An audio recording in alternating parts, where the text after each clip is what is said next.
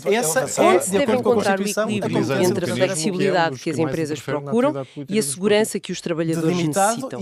Adoraríamos ler as vossas reflexões sobre este dilema nos comentários. Se há coisa que não vou falhar entre modelos económicos, eu gostava de avançar, direitinhos ao terceiro ponto de discórdia.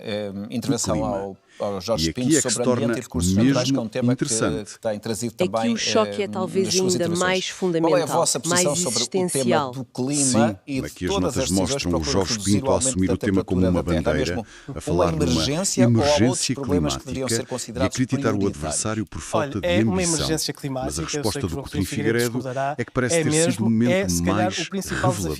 Foi, sem dúvida. A citação que as nossas fontes destacam é lapidar. Ele diz que quando existe uma tensão entre o bem-estar humano e metas ambientais mais estritas, é o bem-estar humano que deve prevalecer. Por exemplo, de onde é que nos chega a concorrência chinesa. Esta frase encapsula de forma incrivelmente concisa um dos dilemas centrais da política climática em todo o mundo. O material que temos dá mais alguma pista sobre o que ele define como bem-estar. Estamos a falar de empregos a curto prazo, do custo da eletricidade. Um exemplo muito concreto, aliando aquilo que eu já fiz no Parlamento. O bem-estar humano, neste contexto, é um eufemismo para o impacto económico e social imediato. É sobre os empregos numa central a carvão, que pode ter de fechar, o aumento do preço dos combustíveis, as restrições à agricultura, o impacto no bolso das pessoas. No fundo, sim. A posição do Pinto foca-se na emergência, no custo da inação para evitar uma catástrofe futura, que é algo abstrato e distante. A posição de Coutinho Figueiredo coloca a ênfase no agora, na proteção das pessoas e da economia contra os custos muito concretos da transição. Portanto, não se trata de negar o problema climático. Deve ser numa linguagem que se calhar o João Coutinho Figueiredo percebe melhor. O bem-estar das pessoas hoje ecológica é a melhor oportunidade de negócio para o nosso país. É essa a escolha que nós coloca em cima da mesa. E a politicamente é muito mais fácil mobilizar as pessoas contra uma perda certa e imediata do que a favor de um ganho incerto e futuro. Esta tensão entre o planeta e a economia é um dos grandes desafios do nosso tempo. Se este tipo de análise aprofundada a temas complexos é algo que vos interessa, não se esqueçam de subscrever o canal para não perderem as próximas. E isto mostra que, para além dos choques de visão, o debate também nos deu um vislumbre do jogo de xadrez dos bastidores de uma campanha. A polémica em torno do Coutinho Figueiredo revelou ter sido pressionado para desistir, é um bom exemplo disso. Sim, e a forma como ele geriu esse momento foi muito calculada. Ele não se limitou a denunciar. As notas citam as palavras dele. Ele expôs a situação para que as pressões parassem, e pararam. Há aqui uma sutileza crucial. Ao dizer que as trouxe a público para que parassem, ele está a sinalizar que foi ele que tomou o controle da situação. Mas ao dizer e pararam, ele encerra o assunto. É isso. Precisamente. É uma jogada em dois tempos. Primeiro, ele usa a plataforma do debate para neutralizar uma manobra de bastidores. Mostra força. Segundo, ao declarar o assunto encerrado, evita parecer queixoso ou transformar isto numa novela. Foi uma forma de se afirmar e, ao mesmo tempo, de controlar a narrativa. E de fechar a controvérsia nos seus próprios termos. E, curiosamente, do outro lado do espectro, ao Jorge Pinto foi colocada uma questão semelhante sobre uma eventual desistência a favor de outro candidato de esquerda. Certo, e a resposta dele, segundo o que lemos, foi igualmente taxativa, embora com um estilo diferente. Considerou a desistência um assunto de ontem. Assunto de ontem. Sim, e afirmou que a hipótese não estava em cima da mesa. A tática aqui é outra, é a de projetar força. Ao classificar o tema como de ontem, ele está a tentar retirá-lo da agenda, a tratá-lo como uma não questão. Vieram, de alguma forma, reconhecer, o Coutinho Figueiredo reconhece a pressão e usa a exposição como arma. O Jorge Pinto nega a relevância da questão para projetar solidez. Exato. Ambos os momentos revelam muito sobre a dinâmica das corridas eleitorais, especialmente como muitos dos candidatos no mesmo espaço político. Há sempre uma luta pela consolidação de votos. A forma como cada um lida com isso publicamente diz muito. Então, depois de analisarmos saúde, trabalho, ambiente e táticas, o que é que isto tudo significa? Eu acho que esta é a grande diferença. É que eu não consigo separar o que é o bem-estar humano do bem-estar do planeta. Foi um e não confronto entre duas visões do mundo que a tecnologia, que a inovação tecnológica, que ainda bem que existe. Eu defendo essa inovação tecnológica. O que eu não consigo conceber é que achemos que esta inovação tecnológica não vai emancipar os seres humanos no e, trabalho, em paralelo, proteger o meio natural. É esta falta de ambição, uma vez mais, que me custa no João Coutinho de Figueiredo, que se diz o mais ambicioso mais dos candidatos. existencial de todas. É esta falta de capacidade para imaginar um Portugal, como tantas vezes diz, e portanto, são os grandes pervagens do nosso tempo. A transição ecológica é essencial, o combate às alterações climáticas é essencial e sim, a adaptação é essencial, em particular em Portugal, um dos países da Europa que mais será afetado pelas alterações climáticas, olha, em coisas como o aumento do número e intensidade dos fogos florestais. Foi um microcosmo de grandes questões responder a esta emergência. Qual foi o tema que mais vos marcou ou que acham mais urgente? Deixem a vossa opinião final nos comentários e, claro, subscrevam para continuarmos estas análises. A greve geral é a melhor forma, do ponto de vista dos trabalhadores, responderem às que o debate se focou quase exclusivamente em áreas de total desacordo. Não foi encontrado um único ponto de convergência. Nenhum. E isso levanta uma questão de fundo sobre o nosso sistema político, não é? Se a política democrática depende, na sua essência, da negociação e do compromisso para funcionar, o que acontece quando os pontos de partida são tão opostos? É possível construir pontos a partir de posições tão entrincheiradas? Ou este tipo de confronto é um sintoma de uma polarização crescente que torna o compromisso e talvez a própria governação cada vez mais difícil?